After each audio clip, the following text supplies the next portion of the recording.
Success Mantra, V shape future. Hello everyone, welcome you all in today's the Hindu news analysis. तो आज का the Hindu नहीं है, ये प्रायर नोटिस दे दे रहे हैं। जो पिछले दिनों एनालिसिस नहीं आ पाई उसके लिए I am really sorry, and it's literally I am sorry from the bottom of my heart. But कुछ न्यूज़ेस ऐसी हैं जो पिछले दिनों बहुत ज़्यादा इंपॉर्टेंट रही थी, जैसे दिल्ली का केस आया, शिवसेना का केस आया, उससे रिलेटेड काफ़ी कुछ हुई पिछले टाइम पे। आरबीआई का नोट सर्कुलेशन रोका गया। वो आज हम पढ़ेंगे पिछले टाइम पे जो इम्पोर्टेंट न्यूज़ थे, जो बहुत ज़्यादा एक इम्पोर्टेंट एस्पेक्ट रखता है आज के टाइम पे, उसको आज कवर करेंगे। और रही बात मंडे और ट्यूसडे की, तो वो हम कल वाइंड अप कर देंगे। इसका टेंशन बिल्कुल नहीं लेना है, एक-एक चीज़ कवर होगी। और नोट्स जो बच्चे बता रहे थे, नोट्स नहीं, नोट्स डल चुकी है बेटा, एक बार देखो टेलीग्राम पे जाके, नोट्स है अवेलेबल, राइट? चलो, centre reverses SC order gives LG final से ऑन ब्यूरोक्रेट्स। हुआ क्या? इस पे बात करेंगे, ठीक है? हुआ क्या? Second is RBI to withdraw 2000 notes from circulation, ये कर लिया है। और 1000 रुपीज का नोट नहीं आएगा, ऐसा आरबीआई के गवर्नर शक्तिकांत दास जी ने क्लैरिफाई भी कर दिया। Next is tackling the SDG progress the Bhopal way. Exactly ये है क्या? Localisation of SDG. Local SDG का टैकलाइजेशन होगा, वो कैसे क्या है देखेंगे। Even limited arsenic exposure can mark cognitive ability. Arsenic का कंटामिनेशन इन द वाटर, ठीक है, वो देखेंगे। Next is G7 Hiroshima summit 2023। ये मतलब मोदी जी होके आ गए भाई, पापुआ न्यू गियोना हो गया, फिजी हो गया, यहाँ से होके आ गए, तो उसको लिंक करेंगे साथ में, राइट? वो अलग अलग नहीं जाएगा। तो बीते टाइम पे जो भी हुआ संडे तक, उसको हमने ट्राई किया है कि ओवरऑल पर्सपेक्टिव देके खत्म किया जा सके। और काफी लॉन्ग नोट्स भी है, 42 pages is more than enough I guess, right?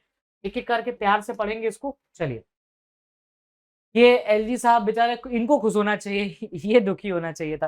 देखो हुआ क्या, इस पहले केस को समझते हैं, राइट? केस मैंने बताया भी था लास्ट टाइम पे, तो एक बार प्लीज पढ़ना, उस वीडियो को जाके देखना, क्योंकि इसमें बस ओवरव्यू है।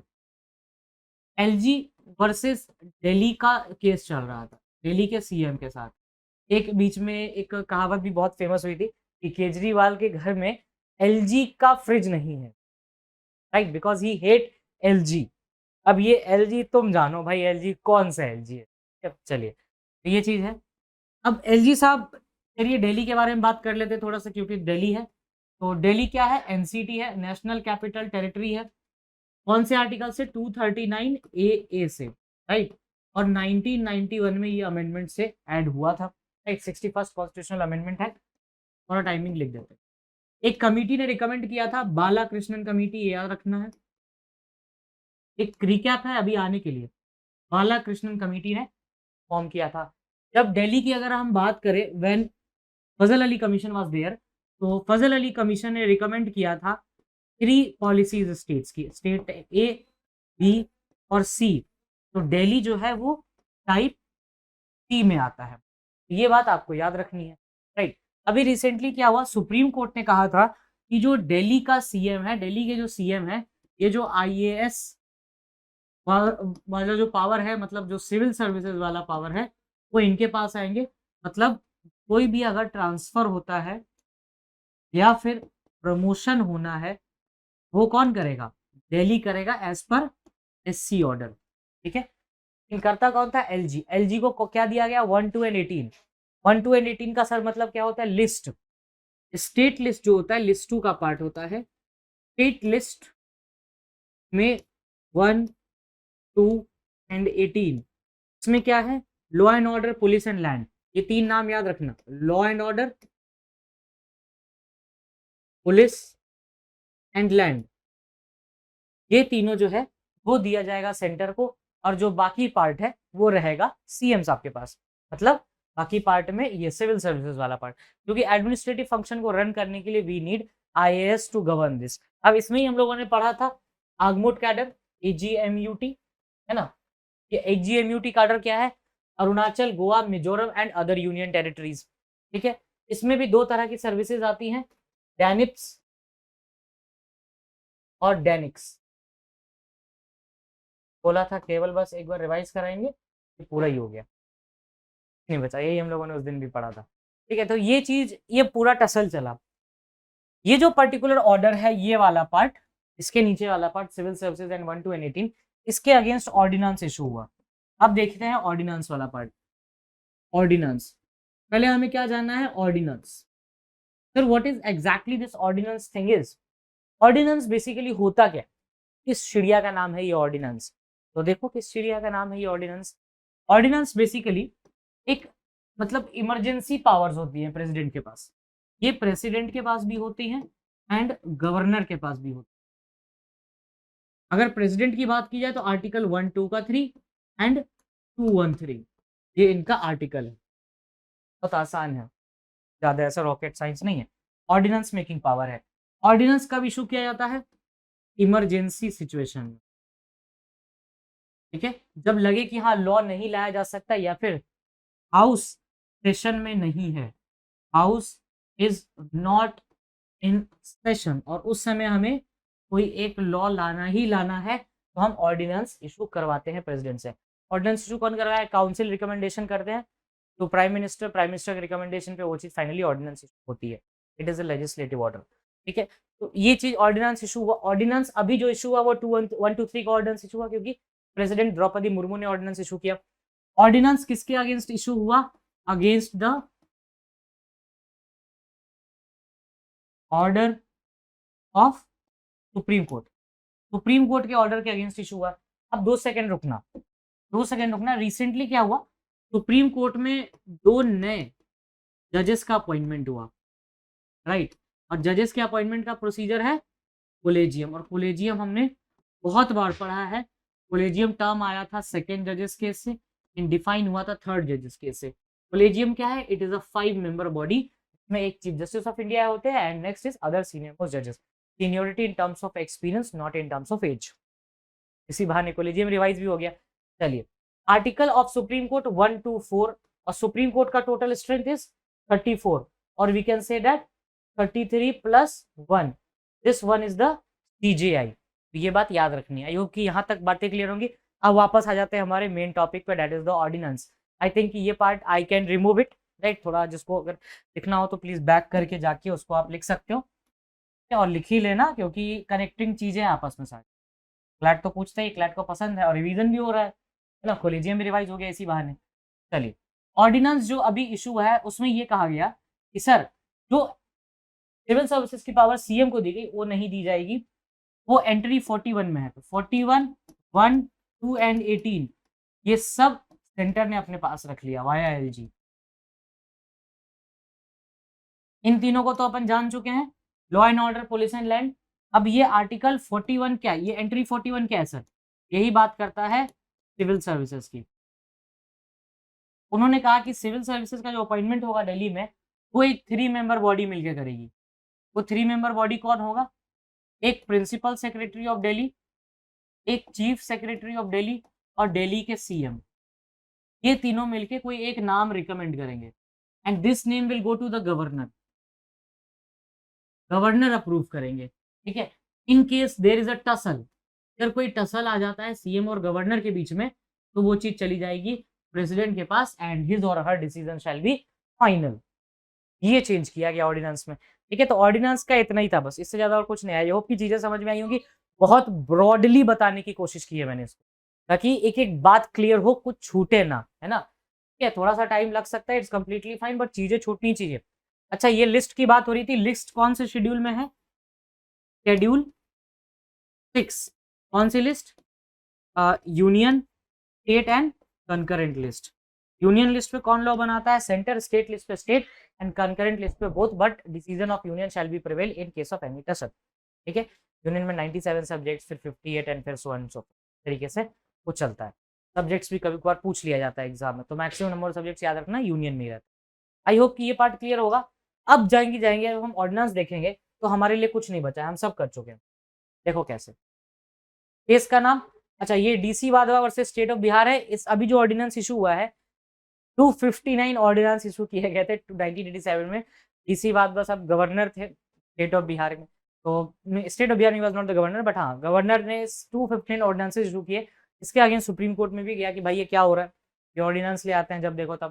तो ये ऑर्डिनेंस राज की एक याद दिलाता है डीसी वाधवा केस। चलिए, ordinance promulgated by national capital territory 1991। अभी जस्ट हम लोगों ने सब चीजें देखी हैं, 1(2) का 3 एंड 2(1) का 3। ये 45E है जिसमें बताया जाता है कि कौन लॉ बनाएगा। और ये 3 member committee, chief minister, chief secretary and principal home secretary. चलिए इतनी बातें क्लियर है, सभी हम लोगों ने उस बोर्ड पे कवर कर लिया, so need not to go into this all, right. चलो अब आते हैं आरबीआई पे। आरबीआई ने डिमोनेटाइजेशन लगभग 3 बार कर दिया है अभी तक, कि अगर जोड़ा जाए, और नोट्स की सर्कुलेशन दूसरी बार रोकी गई है। पहले 2005 में ऐसा हो चुका है, ये कोई नया नहीं। ये कहो कि हम और आप उस टाइम इतने नॉलेजेबल नहीं थे कि इसको गैदर कर पाए, राइट। कितने हो गए सब, 6 7 4 5 ऐसे ही हो गए। चलो आरबीआई की बात करें तो थोड़ा बहुत आरबीआई की बात कर लेते हैं, ठीक है। आरबीआई की बात करनी जरूरी है। आरबीआई जो है वो 1934 के एक्ट से बना था इन 1935। Who is the current governor of RBI? Shaktikanta Das. And who was the first English governor of RBI? Osborne Smith. Who was the first governor of RBI? Of Indian governor. Indian governor की बात करेंगे तो इसमें आ जाएंगे आपको CD Deshmukh. ये तो एक बेसिक नाम है जो अपन को पकड़ के चल रहा है, ये जो प्राइमस आइडिया जो रहता है इसका ये है। आरबीआई की बात करें तो किस कमीशन के रिकमेंडेशन पे आरबीआई बना? तो रिकमेंडेशन थी 1927 में, राइट। तो 1927 में कमेटी बनाई गई, उसके रिकमेंडेशन पे फिर आरबीआई बनाया गया। अब इसी से रिलेटेड करेंसी कमीशंस भी हैं, फॉलर कमीशन, एंड उसके बाद देखेंगे 2-3 बातें और हैं कि कौन कौन सी करेंसी कमीशन, क्योंकि करेंसी में डिमोनेटाइजेशन को तो देखना जरूरी है। एक और इंटरेस्टिंग बात, जितने भी बैंक नोट्स होते हैं वो कौन इशू करता है? आरबीआई, एक्सेप्ट 1 रुपी कॉइन, ठीक है। 1 रुपी कॉइन को सेंटर से इशू होता है, वो क्वाइनेज एक्ट 1909, वो सब अंदर लिखा है।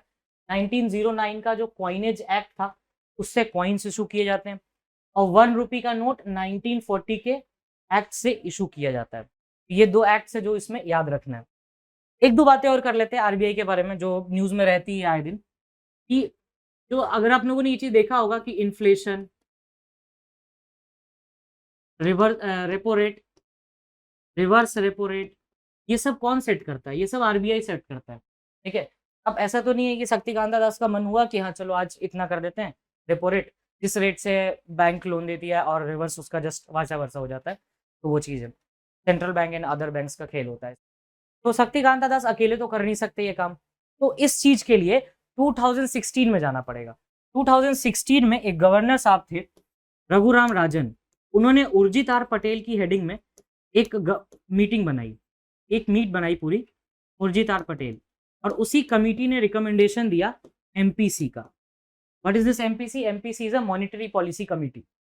इस मॉनिटरी पॉलिसी कमिटी में कुल मिला के 6 लोग थे, और है भी अभी। एक होंगे आरबीआई के गवर्नर साहब, क्योंकि उनसे पूछना जरूरी है, ये तो बहुत लेजिट बात है। 2 होंगे आरबीआई के रेस्ट गवर्नर, 3 लोग हो गए, राइट। और 2 लोग होंगे आपके सेंटर से, राइट। और एक अदर पर्सन जो कि अपॉइंटेड किया जाएगा सेंटर एंड आरबीआई से, तो वो पर्सन इधर आ गए। जोड़ लो कितने हो गए, 2 2 4 5 एंड 6, तो 6 पीपल्स इसमें एमपीसी में होंगे। यही डिसाइड करती है कि इन्फ्लेशन कितना रहेगा, रेपो रेट कितना रहेगा, रिवर्स रेपो रेट कितना रहेगा, सो एंड सो फोर्थ। जितनी डेली रोजमर्रा की चीजें होती है आरबीआई में, वो सब ये डिसाइड करती है, राइट।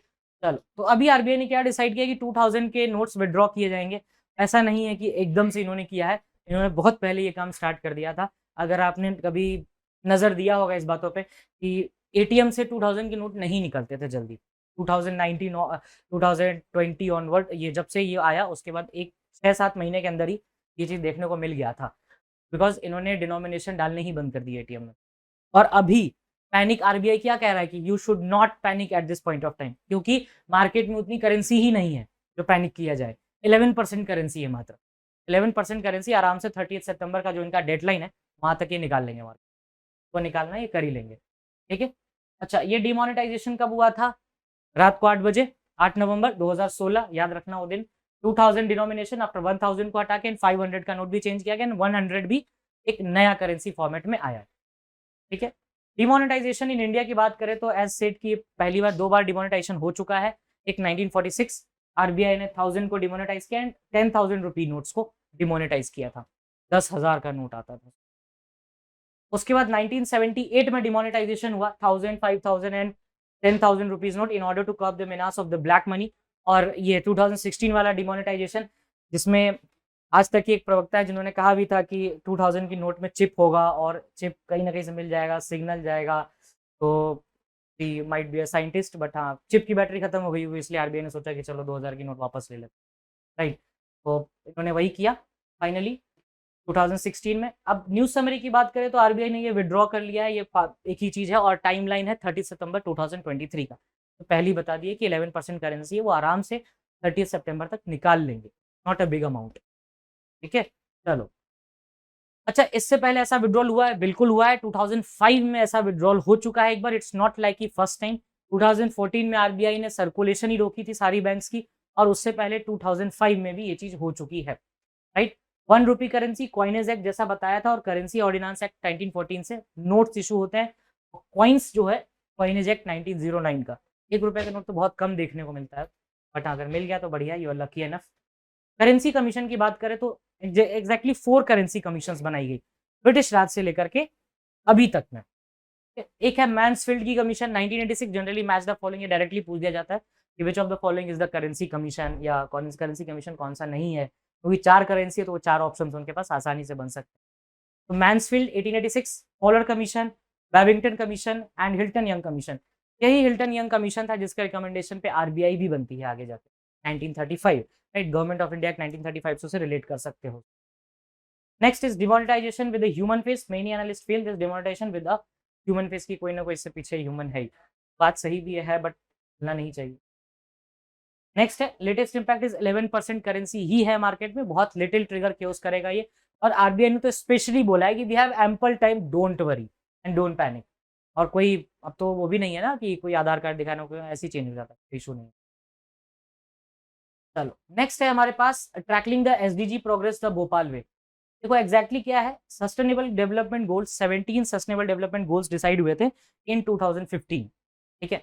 अब इस 2015 का जो सस्टेनेबल डेवलपमेंट गोल्स है, वो तब तक अचीव नहीं हो सकता जब तक कंट्रीज अपने लोएस्ट लेवल पे पेनिट्रेट ना करा दे। वो कैसे होगा? तो लोकलाइजेशन करके उसका, हर स्टेट्स को आप ड्यूटी दो। हर स्टेट की ड्यूटी होगी वो अपने डिस्ट्रिक्ट्स में, डिस्ट्रिक्ट्स की ड्यूटी होगी विलेज में, विलेज की ड्यूटी होगी अपने पंचायत में। तो उन सब का ड्यूटी बनता है कि वो इसको इंप्लीमेंट करे, तभी वो जाके आगे हो पाएगा। और इंडिया में पहली बार एसडीजी का लोकलाइजेशन किया गया इन भोपाल, ठीक है। और इंदौर तो क्लीनेस्ट में आता है, राइट। अच्छा, इससे रिलेट करके ना एक बार एक क्वेश्चन आया था एमएच सेट में, लाइक ग्रीन जज इसको कहा जाता है, राइट। तो याद रखना, कुलदीप सिंह साहब को ग्रीन जज कहा जाता है, एंड एनजीटी भी उन्हीं के बाद ही फॉर्म हुआ था, नेशनल ग्रीन ट्रिब्यूनल। कहीं ना कहीं वो भोपाल इंदौर से रिलेट कर देता है। अब म्युनिसिपल कमिश्नर कौन है बीएमसी के? केवीएस चौधरी साहब। कंट्री प्रोग्राम मैनेजर इंपॉर्टेंट है यूएन हैबिटेट का, क्योंकि यही सब कुछ देख रही हैं, पारुल अग्रवाल जी। और अर्बन प्लानर है Pushkal Shivam, right. These are the SDG goals. इसमें एक बार देख लेना कि हाँ किस गोल में क्या है, बट 2-3 बार देखोगे वो याद हो जाएगा। देयर आर हाई चांसेस के दे आस्क थर्ड गोल में क्या है, फोर्थ गोल में क्या है। अच्छा, एक क्वेश्चन आया था भी क्लाइमेट एक्शन, ये इससे related, life below water, life below water is SDG और not, it is a SDG. इसी लाइफ बिलो वाटर को कैसे कनेक्ट कर सकते हो? देखो, रिसेंट अगर मार्च में हम चलें तो लाइफ बिलो वाटर मतलब मरीन लाइफ, मरीन लाइफ का मतलब अनक्लॉज का convention 1982, UNCLOS 1982, united nations convention on law of seas. Recently इसका एक सिस्टर एग्रीमेंट भी आया, UN high seas treaty 2023, date थी 3 मार्च, ठीक है। और ये 8 मार्च होली का दिन था, 7 मार्च को ये चीज द हिंदू में भी आई थी। UN high seas treaty recently sign हुआ 2023 में। इस यूएन हाई सीज ट्रीटी वो बहुत नया है, इसलिए कुछ बोला ही नहीं जा सकता, 10-1 साल लगता है किसी भी ट्रीटी को फोर्स में आने में। और अनक्लॉज को भी लगा था, 1982 में ये ट्रीटी साइन हुई, 1994 में ये एनफोर्स हुआ था, ठीक है। यूएन हाई सीज ट्रीटी की बात करें तो इसमें आप बस एक चीज देखना कि जिस ग्रुप में ये ट्रीटी साइन हो रही थी उसकी प्रेसिडेंट कौन थी उस दिन? तो Reena Lee, she belong from the Singapore. ये बात याद रखने वाली है, और ये कहीं ना कहीं एसडीजी 14 से डायरेक्टली कनेक्ट, राइट, ये याद रखना। प्लस जो ये ग्रीन वाला है ना, लाइफ ऑन लैंड वाला पार्ट, ग्रीन एंड यस, हाँ ये ग्रीन वाला पार्ट है, एंड क्लाइमेट एक्शन स्पेशली, ये आप कनेक्ट कर सकते हो carbon border adjustment mechanism of European union. ये लिंक दे दिया है, carbon border adjustment mechanism of European union, CBM. अभी रिसेंटली बात भी चल रही थी इस पे कि कार्बन बॉर्डर एडजस्टमेंट मैकेनिज्म एक यूनिटरी टैक्स है, मतलब इंडिया अगर कोई प्रोडक्ट यूरोपियन यूनियन भेज रहा है, यूरोपियन कंट्रीज में भेज रहा है फॉर द ट्रेड पर्पस, तो उस पे अगर कार्बन कंटेंट रिक्वायर्ड से ज्यादा है तो उस पर टैक्स लगेगा, carbon tax, apart from tariff. Tariff तो लगता ही है, that is the trade tax, but हाँ उसके ऊपर जो टैक्स लगेगा that is the carbon tax. तो उसको आप कहीं ना कहीं क्लाइमेट एक्शन 13 से कनेक्ट कर सकते हो। I have given you sufficient connection, बस एसडीजी का इससे बेहतरीन कनेक्शन नहीं मिलेगा।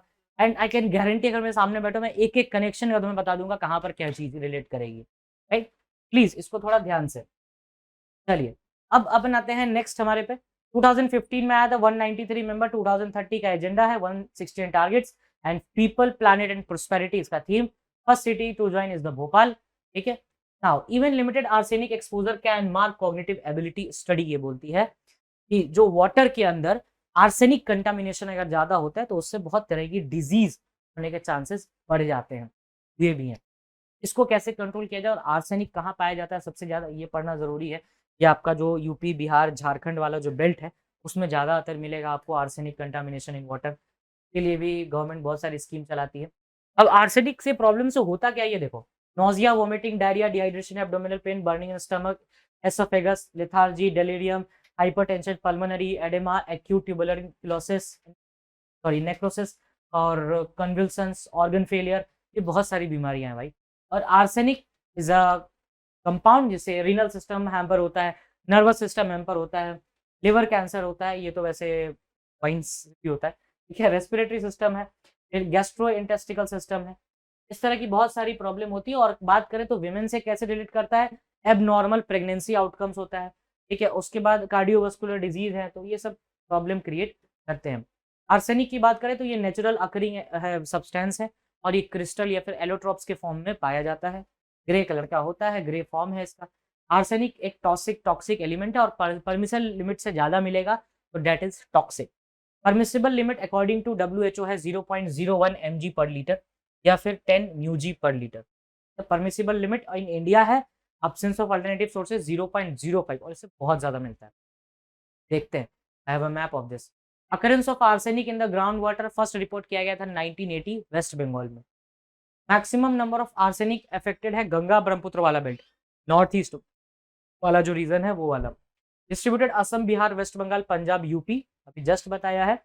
एंड स्टेट परफॉर्मेंस की बात करें तो सबसे ज्यादा एएस कंटामिनेशन सबसे ज्यादा कहाँ है, असम में, उसके बाद वेस्ट बंगाल में। वेस्ट बंगाल में सबसे पहली बार मिला था 1980 में, ये बातें याद रखनी है। कर्नाटका के पास 9 इनहेबिटेट्स है 2015 एंड नन इन 2020। जहाँ देखो माइनिंग ज्यादा होगा वहां पर ये चीज होगा, या जहाँ रिसोर्सेज ज्यादा होंगे, मिनरल रिसोर्सेज ज्यादा होंगे, इसको आप टैकल कैसे करोगे, तो जल जीवन मिशन है, वाटर कंटामिनेशन ठीक कर मिशन। कैसे गवर्नमेंट टैकल करे, जल जीवन मिशन में गवर्नमेंट ने कहा है कि इस मिशन के तहत एक पर्टिकुलर शेयर स्पेशली इस कंटामिनेशन को रिमूव करने के लिए दिया जाएगा, राइट। और एम क्या है, आर्सेनिक फ्लोराइड इफेक्टेड चीजों को कम करना और उसके इफेक्ट्स को कम करना। ये देखो ये आर्सेनिक कंटामिनेशन इतना ज्यादा है, देख सकते हो, ये ज्यादातर आपको ईस्टर्न पार्ट ऑफ इंडिया में मिलेगा, north eastern he eastern part of India, ठीक है। चलिए नाउ G7 समिट 2023, इसके लिए तो आई नीड बुक के लिए पीपीटी की जरूरत है, ऐसे ही बता देते ना, बता देंगे ना कि पीपीटी, अब बस देखते जाओ खेल। G7 कौन सी कंट्रीज है इसके अंदर, देखो G7 अभी कहाँ हो रहा है, जापान, ठीक है, और G7 US, UK, Canada, Germany, Italy and EU, the European, ठीक है। ये तो छोटी सी बात है। G7 बना कैसे, 1971 का बैंक फाइनेंशियल क्राइसिस एंड 1973 का ऑयल क्राइसिस के बाद G7 बनता है, लेकिन G7 इनिशियली नहीं बना था। 1975 में सबसे पहली बार वॉशिंगटन में मीटिंग होती है G6 कंट्रीज की। 1976 में कनाडा ज्वाइन करता है, तो हो गया G7, ठीक है। 1998 में रशिया ज्वाइन करता है, तो हो गया G, ठीक है। ये बातें याद, और ऐसी टाइमलाइन में हम फालतू नहीं लिख रहे, टाइम रीजन से लिख रहे हैं, टाइमलाइन में याद रहेगा आपको। 2014 में क्या होता है, रशिया ने क्रीमिया पे कैप्चर कर लिया। क्रीमिया किसका पार्ट है, यूक्रेन का, तो हटा दिया गया, यहाँ से बचा कितना, G7। और G7 का रिसेंट मीटिंग कहाँ हो रहा है, जापान में। अच्छा, जापान की कैपिटल पता है, ये टोक्यो। और जापान के प्राइम मिनिस्टर साहब कौन है? Fumio Kishida. जापान और रशिया के बीच में एक डिस्प्यूटेड आइलैंड है और उस डिस्प्यूटेड आइलैंड का नाम है क्यूरिल आइलैंड। ठीक है, इससे बाहर एक क्वेश्चन नहीं जाएगा तुम्हारे एग्जाम में। अब जापान पे आते हैं, चलो। जापान की बात करें तो जापान 4 आइलैंड से मिलकर बना है। Hokkaido, Honshu, Shikoku and Kyushu. ये क्यूशू जो है वो आपको है यहाँ पर नागासाकी, यही मिल जाएगा आपको। अच्छा, ये क्यों लिख रहे हैं बड़ा बताना है। Nagasaki and Honshu is the largest, और यहीं पर आपको मिलेगा हिरोशिमा। तो हिरोशिमा में ही इस बार G7 हो रहा है, राइट। जी गए थे मिलने। अब मोदी जी जब G7 पे गए मिलने, तो लिख लेते हैं ना मोदी जी। ये कहाँ कहाँ गए? पीजी भी गए और पैपुआ न्यू गियोना भी गए। पपुआ न्यू गियोना को अपन कल अच्छे से और पढ़ेंगे कि ज्योग्राफी वगैरह देखनी बहुत जरूरी है, काफी स्ट्रेटेजिक लोकेशन पे रहता है। और यूएस ने एक सिक्योरिटी डायलॉग भी साइन किया है। ठीक है, तो ये बात याद रखना। और ये हिरोशिमा और नागासाकी किससे रिलेटेड है? Nuclear disaster in August, right, 1945, just the offset of world war 2। और little man and fort boy को ट्राई किया गया था इससे जापान को। आई गेस कि इतना क्लियर होगा। अब जो थोड़ी बहुत बची उची बातें हैं वो हम देख लेंगे इसमें। जर्मन, फ्रांस है ना, इटली है। I forgot to write France, I guess, right.